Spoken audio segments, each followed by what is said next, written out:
Welcome down to my 9-foot homemade oak bar. Pour yourself a cold one. You are listening to Bucs in the Basement. My name's Chris, and Craig here is the biggest Pirates fan you'll ever meet. Let's talk Pirates baseball now. Welcome to Bucs in the Basement. Now I see the changes in this town. They change, they say one thing, but then the next day it's different. They change, but they don't know what they want.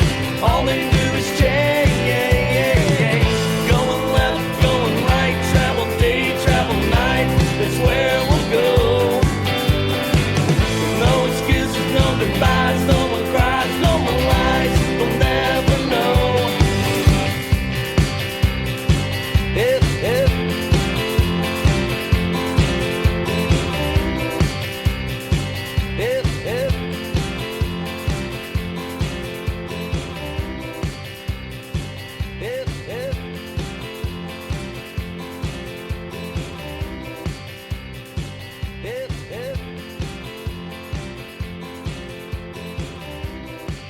Things got a little bit crazy over the weekend in Chicago, but they almost did what I predicted them to do jokingly. I said they're going to sweep the Cubbies. They took 3 of 4, bringing back a guest again. Usually it kind of seems like we're talking about stuff when there's controversial stuff going on, O'Neal Cruz getting injured, different stuff like that. But this one was already pre-planned, so this just kind of happened off the cuff. Bringing back John Rock Wehner. He is a color commentator for the Pirates over at SportsNet Pittsburgh, former Pirates utility man, third baseman. Rock, how you doing, sir? I'm doing great, man. It's been fun. You know, that was a great series. It was fun to watch. You know, I wasn't there. I had the week off. I'm back at it Tuesday night. But, yeah, I can't be better. Out golf today. I'm, just horsing around. Yeah, and the weather is beautiful. But before we hopped on here, I said that we were going to address kind of like the play that happened at home plate. I feel like we may have a similar take on the entire situation, but from watching it and everything, John, what was your thoughts on that play at home plate? Well, to go from the very beginning, base up the middle, I think it's over. I don't think we have a chance. And, I think Bellinger had to hold up to make sure it got through and wasn't caught. So that was the only reason we had a chance. That and the fact that Michael A. Taylor, my goodness, I didn't know he had that much arm in him. He charged it hard. He got rid of it quickly. Obviously a little bit offline. But I think I read that it's the hardest throw from the outfield this year at 101 plus from center field. So, and because the Bellinger had to freeze for a moment, there was a play. And so I was shocked when Bart caught it that, he beat Bellinger to the plate. And I'm thinking, wow, that's awesome. And I see the ball come out and he's safe. And so, I look at it and think, wow, that stinks. He's safe. And now, obviously, we got the benefit of the replay and the super slow-mo replay to where, the ball, he has it in his glove and he tags him. The tag, I think, is early enough.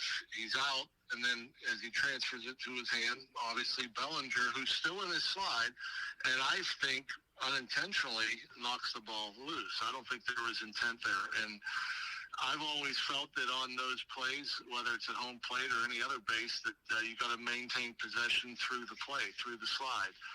And because the ball popped out, the game's over. They win 1-0. And now I understand, that he had control with his glove and he pulled it out of his glove. And when we're watching this frame after frame in super slow motion, I understand the argument and why there's so much anger about it not going the Pirates' way. But for me, again, it was an inadvertent contact with Bellinger and Bart's hand, and the ball comes out. And so, as the rule as I know it, you got to maintain control throughout, regardless whether you take it out of your glove and put it in your bare hand to show the up. And so, you figure how long does it take to slide? A half of a second, So it's amazing that he went from glove to hand that quick. But I understand why people are upset. But as I read the rule and understand the rule, you got to maintain possession through the slide. Yeah, and like I said, John, I think we do have a very similar look at this. The one thing that I looked into as far as the rules go, just for everybody, is that I heard some stuff about people saying the transfer from the glove to the hand. In the rules, when it's talking about transfer from the glove to the hand, it has to be in the motion of a throw.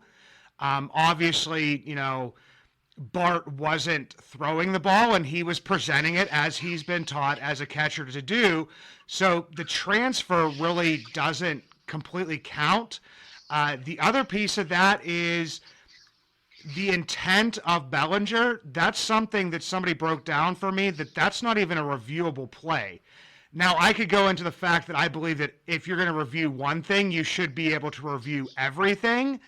But if there wasn't intent with that, then, like as you're saying, that wouldn't really matter anyway. And even if you go to the review, you can only review, was the tag made and where was the ball at the end of the play? And you can clearly see the ump about to pull up the hammer to throw down the out. And as soon as he sees the ball on the ground, he points at it. He says safe, and that's the point that they were reviewing, not, I don't believe, whether or not he tagged him, before he touched home plate.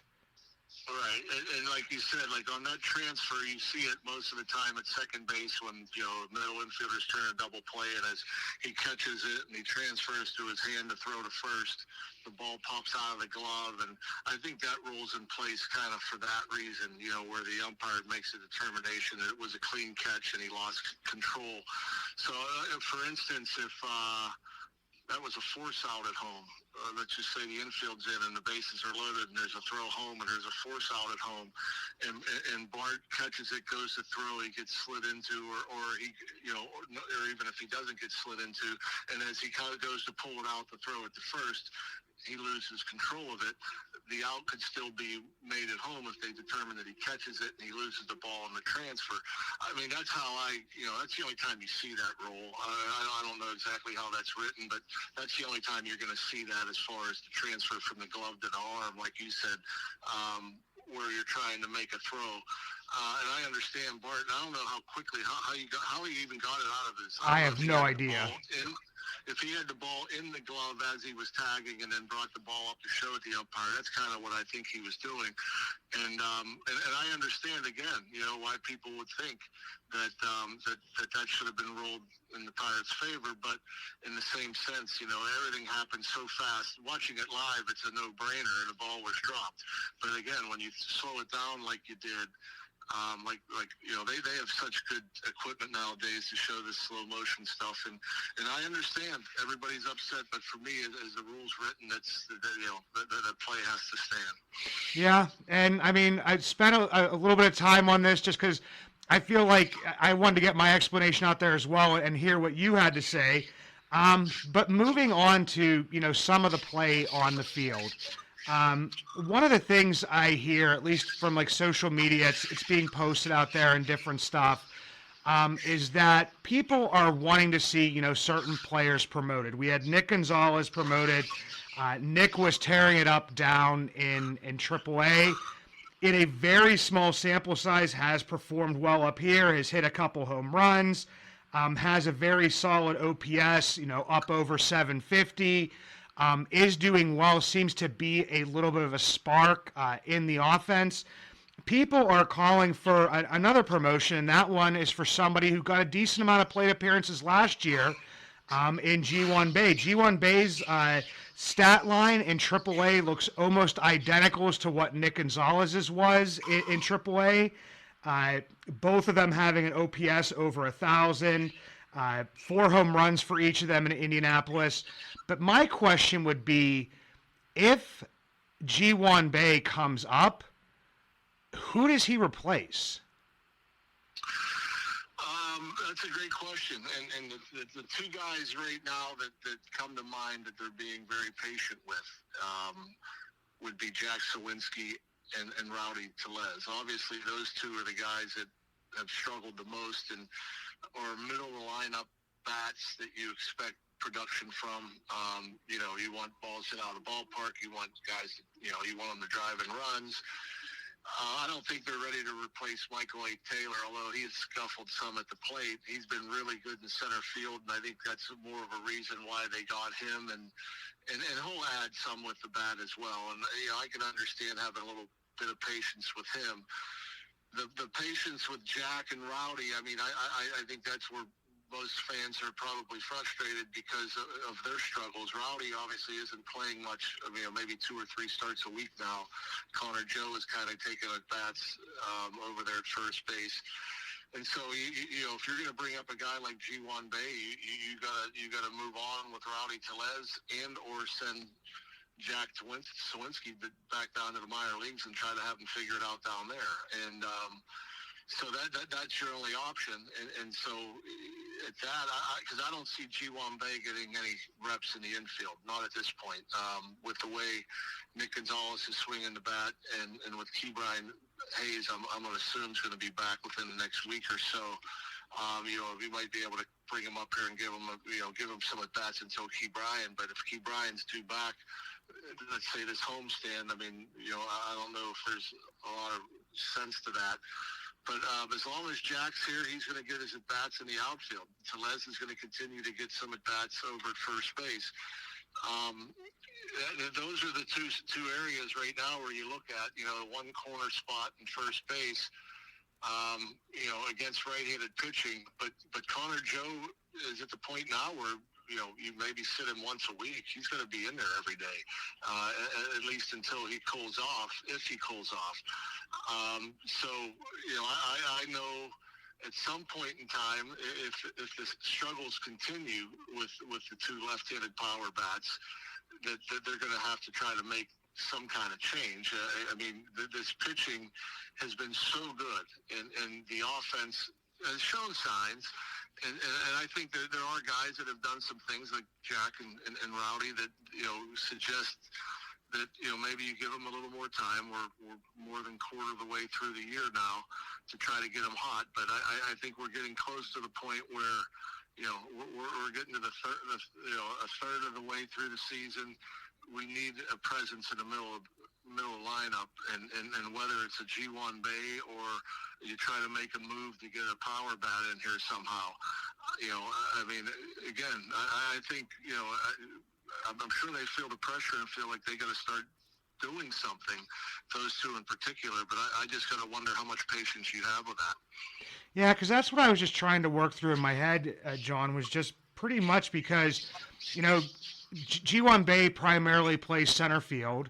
At this point in time, Michael A. Taylor is the center fielder. Jack goes down. That means, more Olivares in right field, which I'm fine with.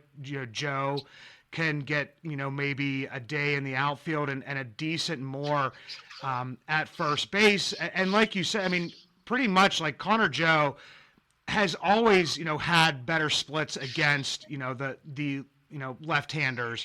But it hasn't been for his career, that bad against right-handers as well, because as we all know, most of the pitchers you're facing in the minors, in high school, and in college, you're facing right-handed pitchers a lot. So, in some ways, that's natural for a hitter. At least that's, kind of my opinion on that. And he's hit them pretty well this year. But even at that, I still think that, a lot of people are saying, like, if you DFA Rowdy, then, Ji-Hwan Bae's not really the replacement for him.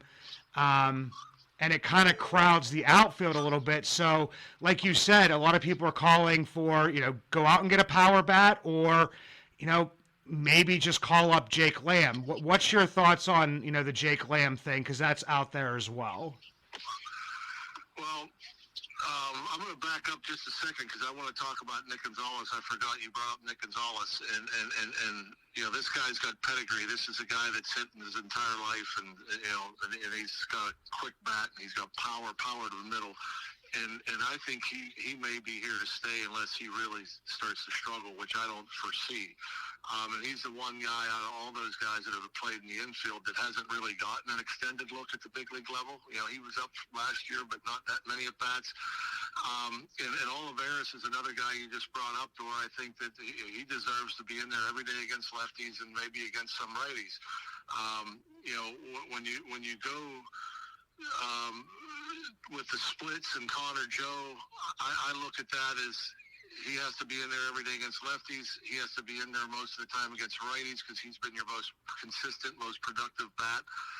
And he's been kind of in the middle lineup, which I like because he's been driving in runs. You know, and so when you think about that, like that legit middle of the bat presence, you know, Jake Lamb has he drove in over 100 runs. He was an all-star. You know, I don't know. I know they look more than just the numbers down in AAA. You know, there might be other indicators, like is he still getting to a fastball? What's he doing against spin? You know, what's he doing? You know, against the harder throwers and so, you know, all that stuff. It's crazy to me how AAA hitting. You know, you look. I get these reports, and A-ball they're not hitting, Double-A they're not hitting, and AAA they're hitting like mad, and I don't get it. I don't get it. Like these guys all have great numbers, which is awesome. So yeah, it kind of jumps out at you and think, well, if you want to get them here, you got to get them here while they're hot, and they're still swinging the bat well, G1 Bay and Jake Lamb, and so. Again, I don't know what's out there, if there's phone calls being made, if there's, you know, if there's an available bat out there to play a corner spotter at first base that somebody's willing to make a trade for that you think would upgrade the offense. Is it costing too much, et cetera, and so forth. And so, you know, I know they're not going to mortgage the farm to bring a big bat in here.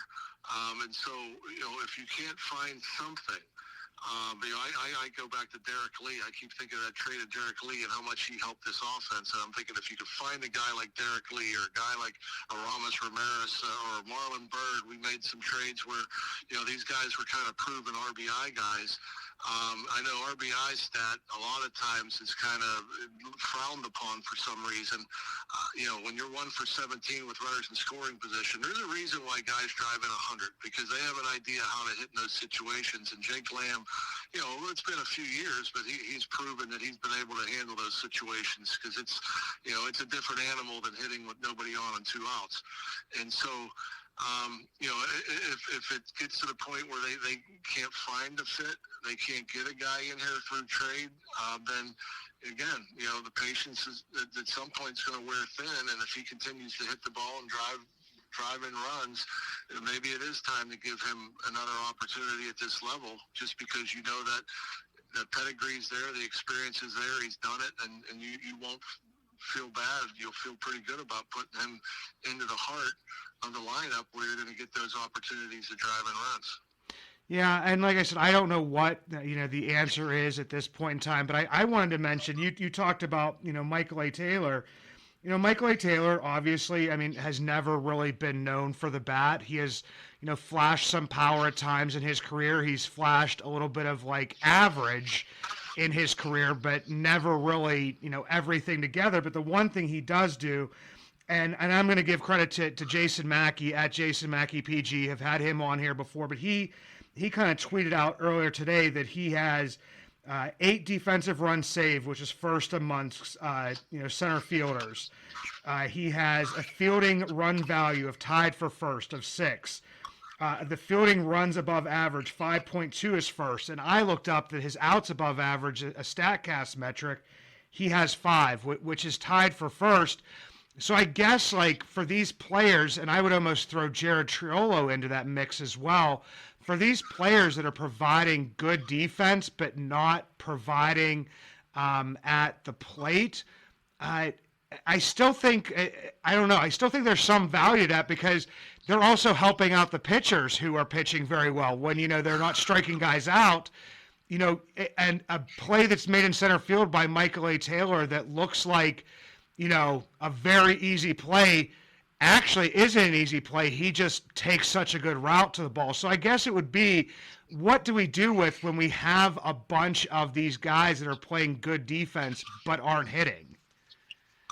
Yeah, That's a great question. I find this all very interesting just for the simple fact that what baseball has produced over the last decade or so, what you're drafting, what you're seeing come up through the minor leagues is power.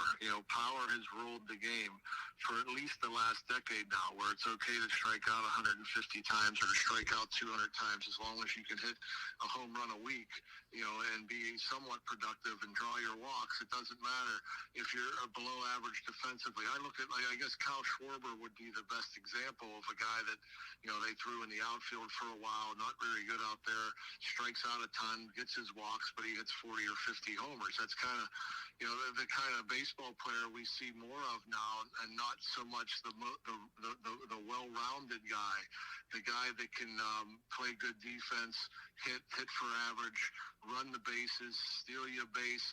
Those guys, it's funny to me because, you bring up Taylor and Triolo, which are great examples of guys that you would say are good baseball players. They'll help you on the bases. They'll help you on defense. They'll do the little things. They're out there to try to win you games. Well, like 30 years ago, that's your whole team was like that. Everybody could run the bases. Everybody could play good defense. Well, the game has changed to where you're starting to, draft and develop guys that you want to see hit for power, and that's kind of where the big money goes nowadays. And so it's you realize how big of an asset they are. You want guys like that on your team.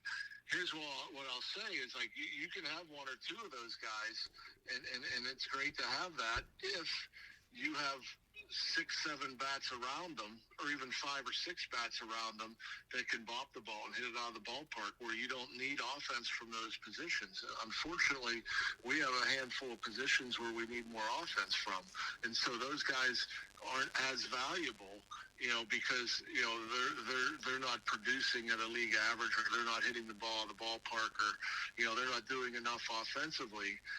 They give you good at bats, but when you look at the numbers as a whole, and you look at the extra base hits and the RBIs and the stolen bases, or what have you, are they giving you enough on the offensive side when, even though the defense is great?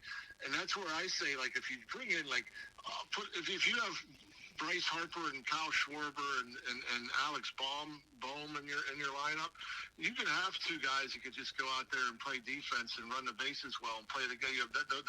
They're more valuable on a team that has the big boppers in their lineup, because you don't need the big bopper 1 through 9, but you don't need the guy to hit 280 or 300. You just need him to go out there and play good defense and grind and give you good at bats and do the things it takes to win ball games. And so, as far as, both of those guys in the lineup, obviously when the catching situation, what we had, Brian Hayes hasn't been hitting, so now you got basically, 4 guys in your lineup.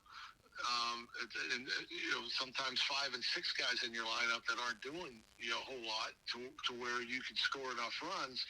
And so those are the guys you like to have on defense, but those are the guys you also think you got to upgrade offensively.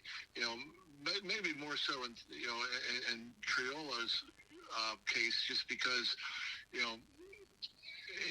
playing second and third. Taylor's giving you so much offense defensively, if he's leading the league and all that stuff, defensive run save, which is amazing to me because he looks so effortless. Everything looks so easy to him.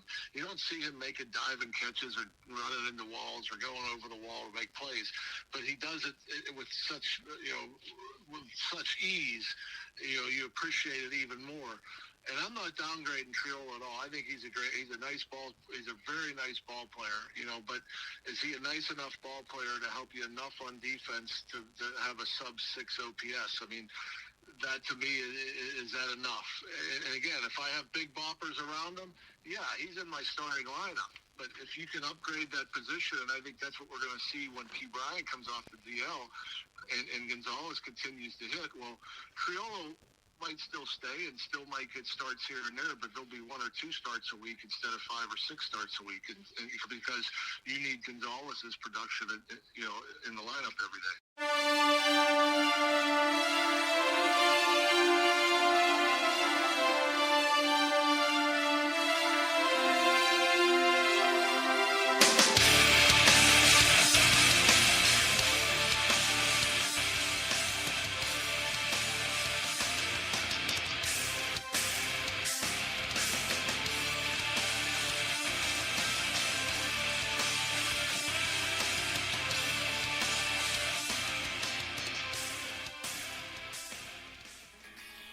Are you a fan of the Pittsburgh Pirates and supporting small businesses? If so, Bucs in the Basement has you covered. Introducing the Bucs in the Basement Vouch Store with products from places like Split Rock Coffee, coffee with a purpose, established, owned, and operated by disabled veterans, sworn to protect America, or Camp Craft Cocktails, more than cocktails. It's a mission to build longer tables where everyone is welcome. We try and vouch for these products. Bucs in the Basement, proudly brought to you by VOUCH. Visit our Vouch store at bucsinthebasement.com or simply click on the link in the show notes. You talked about, Michael A. Taylor. Michael A. Taylor, obviously, has never really been known for the bat. He has, flashed some power at times in his career. He's flashed a little bit of average in his career, but never really, everything together. But the one thing he does do, and I'm going to give credit to Jason Mackey at Jason Mackey PG, have had him on here before, but he kind of tweeted out earlier today that he has 8 defensive runs saved, which is first amongst center fielders. He has a fielding run value of tied for first of 6. The fielding runs above average, 5.2 is first. And I looked up that his outs above average, a StatCast metric, he has 5, which is tied for first. So I guess for these players, and I would almost throw Jared Triolo into that mix as well, for these players that are providing good defense but not providing at the plate, I still think, I don't know, I still think there's some value to that because they're also helping out the pitchers who are pitching very well when, they're not striking guys out. And a play that's made in center field by Michael A. Taylor that looks like, a very easy play actually isn't an easy play. He just takes such a good route to the ball. So I guess it would be, what do we do with when we have a bunch of these guys that are playing good defense but aren't hitting? Yeah, that's a great question. I find this all very interesting just for the simple fact that what baseball has produced over the last decade or so, what you're drafting, what you're seeing come up through the minor leagues is power. Power has ruled the game for at least the last decade now, where it's okay to strike out 150 times or to strike out 200 times as long as you can hit a home run a week, and be somewhat productive and draw your walks. It doesn't matter if you're below average defensively. I look at, I guess Kyle Schwarber would be the best example of a guy that, they threw in the outfield for a while, not very good out there, strikes out a ton, gets his walks, but he hits 40 or 50 homers. That's kind of, the kind of baseball player we see more of now, and not so much the well-rounded guy, the guy that can play good defense, hit for average, run the bases, steal you a base. Those guys, it's funny to me because you bring up Taylor and Triolo, which are great examples of guys that you would say are good baseball players. They'll help you on the bases. They'll help you on defense. They'll do the little things. They're out there to try to win you games. Well, 30 years ago, that's your whole team was like that. Everybody could run the bases. Everybody could play good defense. Well, the game has changed to where you're starting to, draft and develop guys that you want to see hit for power, and that's kind of where the big money goes nowadays. And so it's you realize how big of an asset they are. You want guys like that on your team. Here's what I'll say is you can have one or two of those guys, and it's great to have that if you have 6-7 bats around them, or even 5 or 6 bats around them that can bop the ball and hit it out of the ballpark, where you don't need offense from those positions. Unfortunately, we have a handful of positions where we need more offense from, and so those guys aren't as valuable, because they're not producing at a league average, or they're not hitting the ball in the ballpark, or they're not doing enough offensively. They give you good at bats, but when you look at the numbers as a whole, and you look at the extra base hits and the RBIs and the stolen bases or what have you, are they giving you enough on the offensive side when, even though the defense is great? And that's where I say, if you bring in, if you have Bryce Harper and Kyle Schwarber and Alex Bohm in your lineup, you could have two guys who could just go out there and play defense and run the bases well and play the game. They're more valuable on a team that has the big boppers in their lineup, because you don't need the big bopper 1 through 9, but you don't need the guy to hit 280 or 300. You just need him to go out there and play good defense and grind and give you good at bats and do the things it takes to win ball games. And so, as far as, both of those guys in the lineup, obviously when the catching situation, what we had, Brian Hayes hasn't been hitting, so now you got basically, 4 guys in your lineup. And sometimes 5 and 6 guys in your lineup that aren't doing a whole lot to where you can score enough runs. And so those are the guys you like to have on defense, but those are the guys you also think you got to upgrade offensively. Maybe more so in Triolo's case, just because playing second and third. Taylor's giving you so much offense defensively, if he's leading the league and all that stuff, defensive run save, which is amazing to me because he looks so effortless. Everything looks so easy to him. You don't see him making diving catches or running into walls or going over the wall to make plays, but he does it with such, with such ease. You appreciate it even more. And I'm not downgrading Triolo at all. I think he's a very nice ball player, but is he a nice enough ball player to help you enough on defense to have a sub-6 OPS? I mean, that to me, is that enough?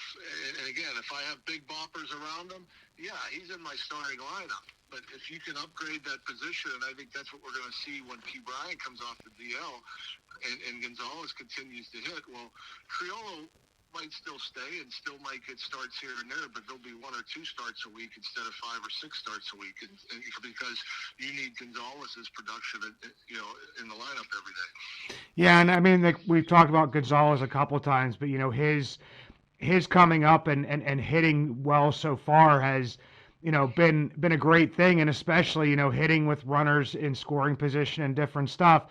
But I was looking at something in the standings today, and as we're recording this on Monday the 20th. But the Pirates' record is 22 and 26. But the crazy thing that I usually look at not only it'll break it down like everybody's records over the past 10 games. I look to see where people are going up and down and stuff. But another thing that myself and Chris on this show that we talk about is your record against teams that are over 500. And right now in the division, the Pirates have the best record against teams with that are over 500. They are 12 and 11, which basically means they are 10 and 15 against teams that are under 500. And I just keep on thinking, what if we beat the teams that we were supposed to beat? Like what this record would look like? I mean, I'm thinking we're right where, in my mind, that Cherington thinks they should be, because he talked about, being like a wild card contender. Right now, only 1.5 games back. But I'm just like, what if we beat these teams we should beat probably? Yeah, we probably had that stretch where we played Oakland, Colorado, and who's the third team? We played Angels, Anaheim. So we played those three teams a total of 9 games, and I don't remember. I think we were 2 and 7 or 3 and 6 or something like that. And unfortunately, we played them at the wrong time. We played them where we could do nothing on offense. We couldn't score runs, and so obviously the record that you just mentioned reflects that. I think if we play them at different times, it's the same 3 teams, and we're swinging the bat better, we probably reverse that, and we're 6 and 3 or 7 and 2, and then we're over 500 because of it, or at least at 500, and so. And that goes back to it. I mean, with the way this pitching has been here the last pretty much all year, but mostly since Skenes has come. I mean, it's so much fun to watch because all of these guys are going to give you a chance to win. I mean, Perez had a bit of a clunker the other day, but he's pitched well. Falter's been a pleasant surprise, and obviously Mitch is back into form, and so. Offensively, we just haven't been able to do enough. I don't know how many games there are. I remember we had a stretch where we went, I think, 66 innings, and we didn't score in 60 of them. And I think it even got expanded to like in 80 innings, we only scored in like 7 of them. And that's just not – and that was that stretch against Oakland and Colorado, and that's just not going to do it. You got to be able to, that's where the power comes from when we talk about, to have that instant offense, just to have a guy go up there and hit you a solo homer, or hit a walk in a homer. That's where this team kind of is in the situation they are record-wise right now. It's just because the offense, and it was over about a month stretch where they couldn't score more than 3 runs. And you're not going to win a lot of ball games no matter how good your pitching is if you're only scoring 1, 2, 3 runs a game. And so I said this kind of early in the year before Skenes came up. I've always felt that if this team could just hover around 500, when we get to the All-Star break, if you're 500 in September, you're in the playoff race. I don't care who you are. If you're 500, you're going to have a chance. And if this team can hover around 500, and this pitching staff, the starting rotation in particular, can stay healthy, and then you find a bat, whether it's a bat that's down in AAA or you trade for a bat or two, and you're able to score 4 or 5 runs a game, this team's going to be scary in the second half. And I don't know, if you get into the playoff series, who wants to face Jones and Skenes in a playoff series? And no disrespect to Mitch Keller, because he's in, he's in top form right now. But, man, you have a chance to win every series you're in if these guys are, that's why they kind of backed off these guys and kind of had the slow build-up, and they're kind of cautious with their pitches and their innings and everything else like that, I believe, because they want these guys, still strong and ready to go when we get into September and hopefully October.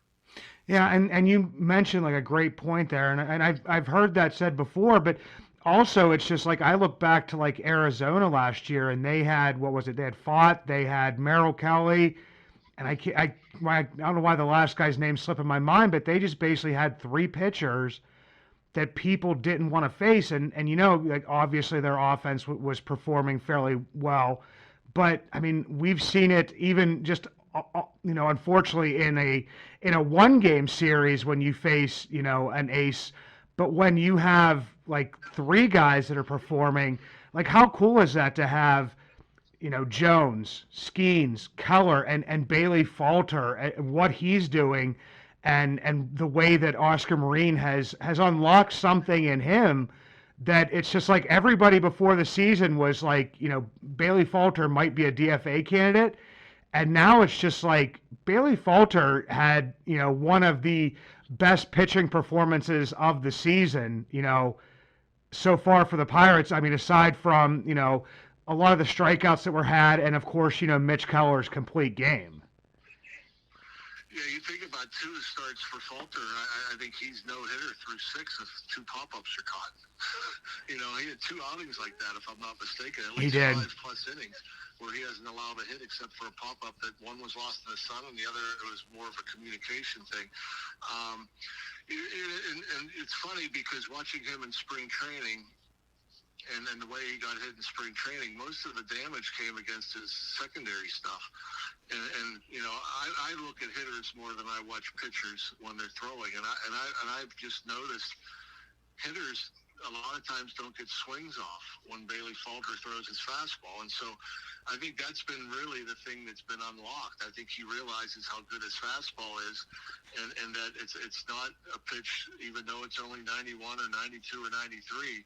I know he gets a lot of extension. He's got a lot of life and sneakiness to his fastball to where, he's facing teams a second time now, and they're still not getting to his fastball. And I think when you see results, knowing that if I fall behind 2-0, I could just still throw a fastball above the belt. They can't center it. I'll get a pop-up. I'll get a foul ball. I'm back into the count. And so if you're throwing your fastball and it's getting turned around, that's where guys get into trouble to where, I can't throw this fastball. I gotta paint with the fastball. I gotta throw breaking balls for strikes, et cetera, and so forth. But Fowler doesn't have a great curveball or a great slider or a great changeup. He has a great fastball, and that's what's changed, I think his career around for me from just what I'm seeing, and I know he moves it around a little bit, but that's a big bonus, and it's like I said, the way these guys, and we don't know if we're going to see the starts like we've seen here in the last turn or two through the rotation. I mean, there's going to be times where, baseball's baseball, where they're going to get nicked up and give up a homer or a couple, a walk and a couple bleeder hits, and they'll give up some runs. But, you just can't help but feel that, some of these pitching performances that we've had through the first month and a half of the season, they've kind of been wasted because our offense hasn't been there yet. And so, when it does come, it was there for the first 10 games of the year, and that was fun to watch. So it's in there, but you just gotta wonder, is patience gonna pay off to where you have a productive offense, or are you gonna have to go and make a change? Yeah, and no matter what, John, that I'll be listening. Everybody knows that you'll be calling the games no matter what happens, and we'll be, hoping and cheering for a Pirates victory. But John, it is so great to always have you on here to come in and talk and provide the insight that you do. So I do appreciate that, and can't wait to do it again sometime, sir.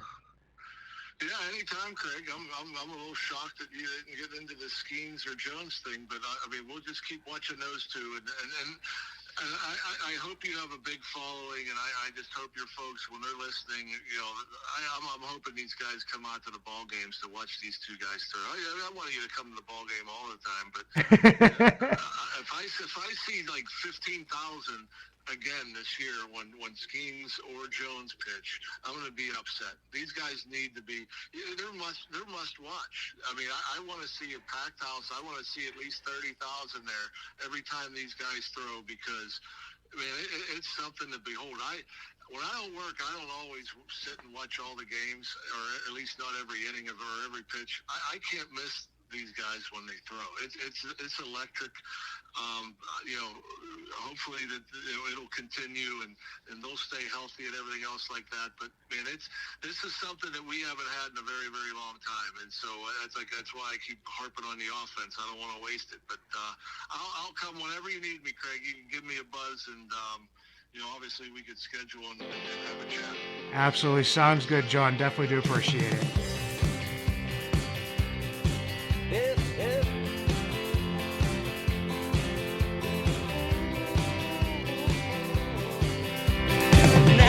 I see the changes in this town. They change.